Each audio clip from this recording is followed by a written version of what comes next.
Transport the wallboard and pull a baseline. Transport the wallboard to the site and then move the wallboard to the installation position by manpower or by machine in accordance with the thickness of the wallboard. Before installation, firstly pull a baseline on the installation position before installation. The baseline should be perpendicular to the floor bottom or the beam bottom to guarantee the flatness and verticality of the installation wallboard. Besides, the door opening position should be marked. 2. Plaster the mortar. Dust before plastering the mortar. Wipe off the dust on the concave convex groove surface of the wallboard with a wet cloth or professional tools.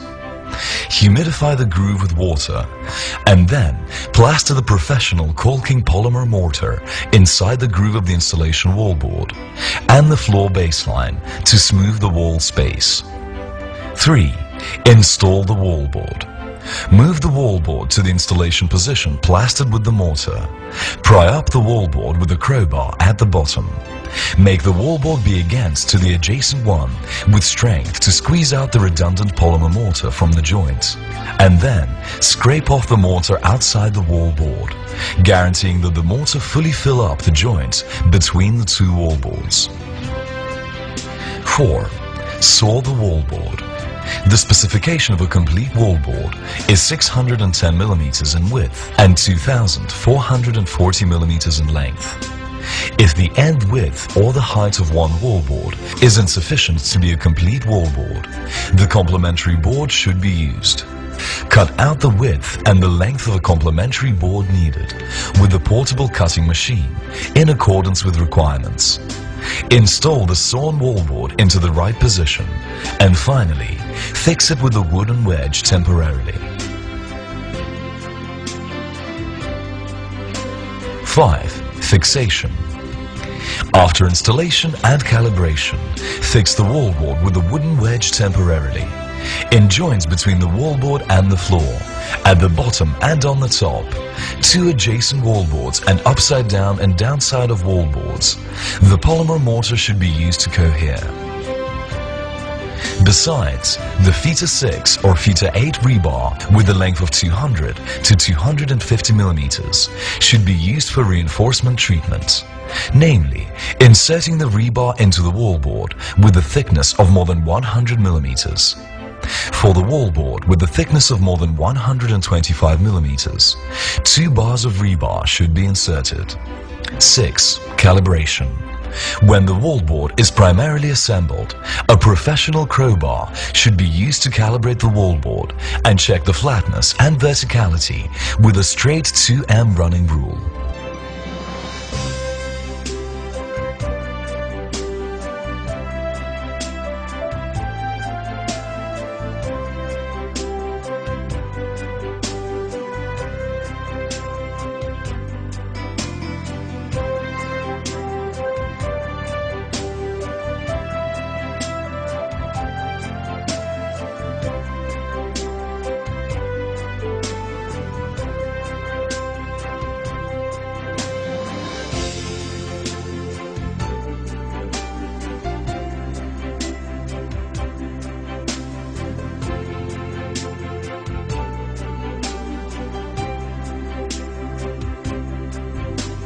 7. Joint pointing treatment.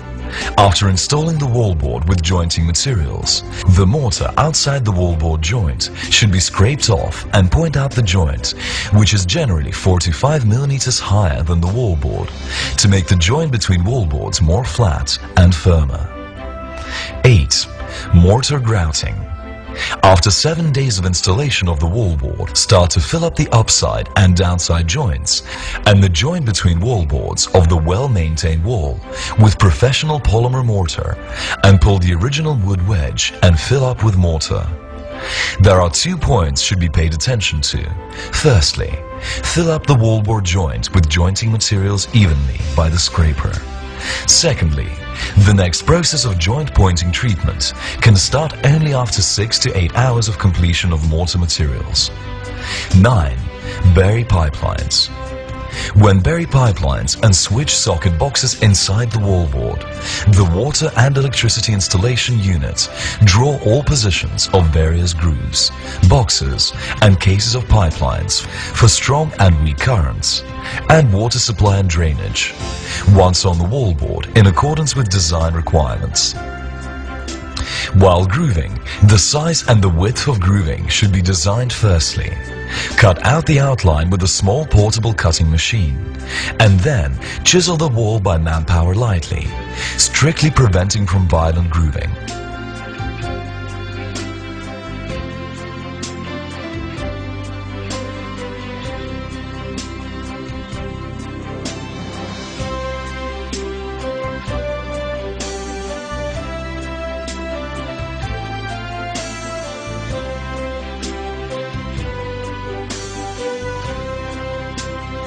In the process of burying pipelines, the following problems should be particularly paid attention to. Firstly, the grooving should not be on both sides of the same position and should be carried out after at least 3 days of wall maintenance.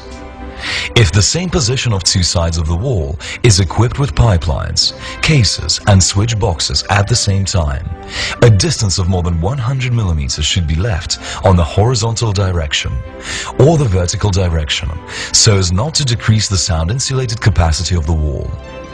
Secondly, the grooving depth should not be larger than 2/3 of the thickness of the wall, and the width should not be larger than 400 mm. Thirdly, the inbuilt method and standards of pipelines should be carried out in accordance with relevant requirements. The pipeline on the horizontal direction should not be larger than 350 mm. And after burying the pipeline, backfill the joint with polymer cement mortar in layers in accordance with the board joint treatment method. 10. Install the door frame and the door pocket. The well-constructed wallboard can meet installation requirements of various door frames and door pockets, like wooden doors, glass doors, swing doors, fireproof doors, etc. For more information, please consult the Technology Application Department of our company for schemes.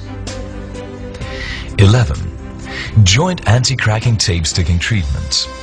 Joint treatment should be carried out after more than 7 days after installation of doors, door frames and pipelines. Firstly, clean up the joint parts, fill up the damaged holes, clean the surface, and then stick the anti-cracking tapes on the joint. Meanwhile, the following steps should be followed. 1. Clean up the dust on the joint surface before sticking the anti-cracking tape. 2. Firstly, stick the joint with the anti-cracking punch tapes of more than 50 mm in width by white emulsion. Compact the joint with a scraper along the joint, and then scrape off the redundant white emulsion and eliminate the bubbles below the mesh tape. 3. After the grouting mortar is maintained and dries out, stick the anti-cracking fiber mesh tape of more than 100 mm in width on the joint with white emulsion. Compact the joint with a scraper along the joint, and then scrape off the redundant white emulsion. 4.